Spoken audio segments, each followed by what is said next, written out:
Pemirsa, untuk membahas makna mimpi SBY lebih jauh, telah bergabung bersama kami analis politik yang juga Direktur Eksekutif Indikator Politik Indonesia Burhanuddin Muhtadi, dan juga ada Koordinator Juru Bicara Partai Demokrat Herzaki Mahendra Putra. Bang Zaki, Mas Burhanuddin, selamat sore. Selamat sore, Mas. Ya, terima kasih atas waktunya. Oke, saya ke Mas Burhan dulu. Mas Burhan, dalam mimpinya SBY satu gerbong dengan Presiden Joko Widodo, Megawati, dan kemudian Presiden ke-8 Republik Indonesia yang kita belum tahu ini siapa. Jadi ada Presiden ke-5, ada ke-6, ke-7, dan kemudian ke-8. Satu gerbong menuju ke Jawa Tengah dan kemudian ke Jawa Timur. Untuk apa, untuk Anda, Mas Burhan, ini maknanya apa? Begini ya, sebelum kita bicara tafsir implisit atas apa yang ditweet oleh Pak SBY, kita mencoba membaca pernyataan tersebut secara tekstual dulu.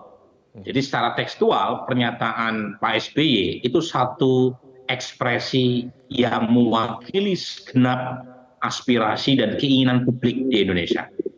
Karena satu, pemimpin harus guyup satu sama lain, tidak saling menegasikan, tidak saling meniadakan.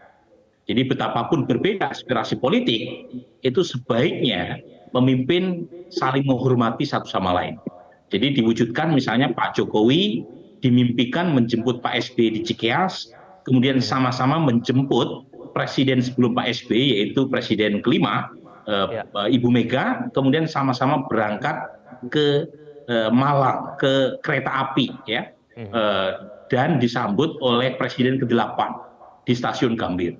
Nah, itu tafsir yang pertama yang jelas ada dalam tweet Pak SBY, yaitu para pemimpin itu harus menampilkan iklim keakraban, iklim kedamaian, kesejukan. Yang kedua adalah pemimpin betapapun tinggi jabatannya, setelah menyelesaikan tugasnya, mereka posisinya sama-sama menjadi rakyat, sehingga tidak perlu diperlakukan lebih hebat ketimbang yang lain. Karena pada dasarnya mereka rakyat. Naik kereta, Pak Jokowi dan Pak SBY turun di Solo, Pak Jokowi ke rumahnya di Solo, di Kecamatan Sumber, Pak SBY melanjutkan bis ke Pacitan. Sementara Ibu Mega melanjutkan ziarah ke Blitar, ke makam orang tuanya. Itu kan orang biasa yang bisa menikmati dengan ceria perjalanan naik kereta.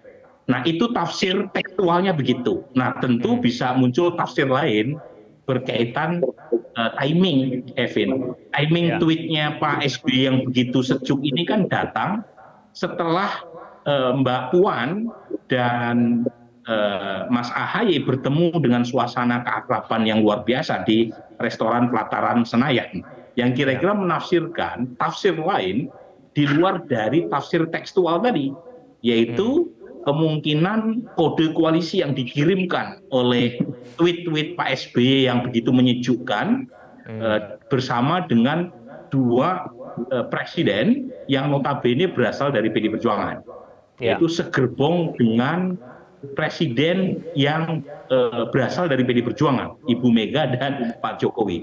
Jadi menurut saya sih dari sisi timing nggak bisa disalahkan juga kalau kemudian muncul tafsir di luar dari dua hal yang tadi saya sebutkan.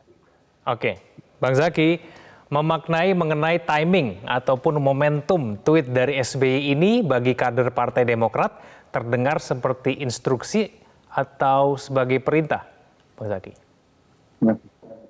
Ya begini, pertama mesti kami jelaskan dulu, Pak SBY secara posisi memang Ketua Majelis Tinggi Partai Demokrat.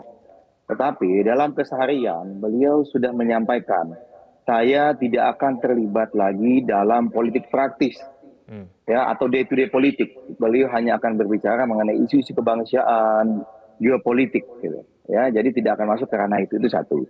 Sehingga kalau misalnya dikatakan sebagai bentuk instruksi atau sebagai bentuk perintah, itu yang melakukannya tentunya adalah Mas AHY selaku Ketua Umum kami.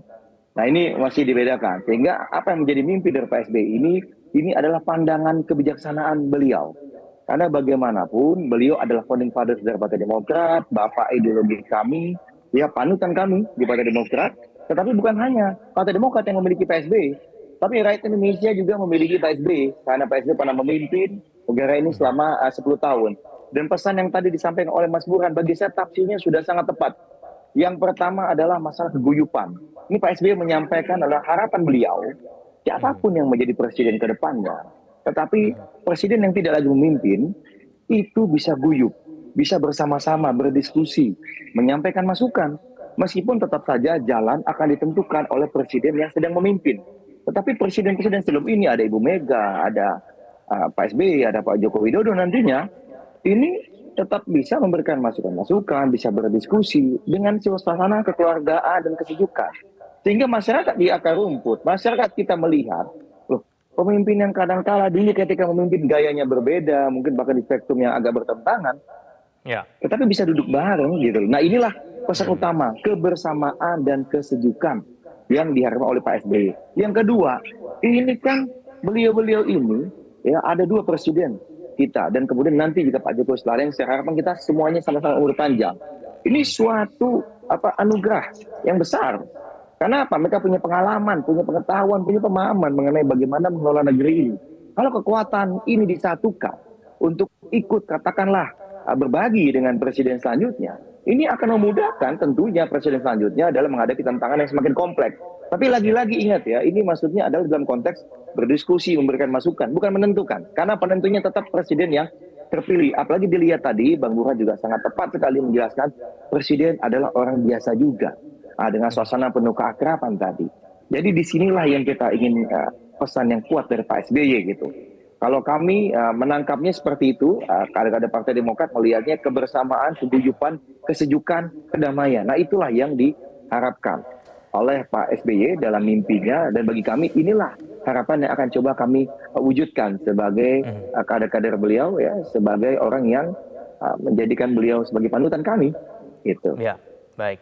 Bang Zaky dan juga Mas Burhan, tapi ada juga yang memaknai bahwa adanya Pak Jokowi dalam mimpinya Pak SBY tersebut karena punya peran dalam rekonsiliasi antar SBY dan Megawati yang dikatakan punya perang dingin yang sudah berlangsung cukup lama. Nah, kita akan bahas itu saja. Jangan kemana-mana, kami akan kembali.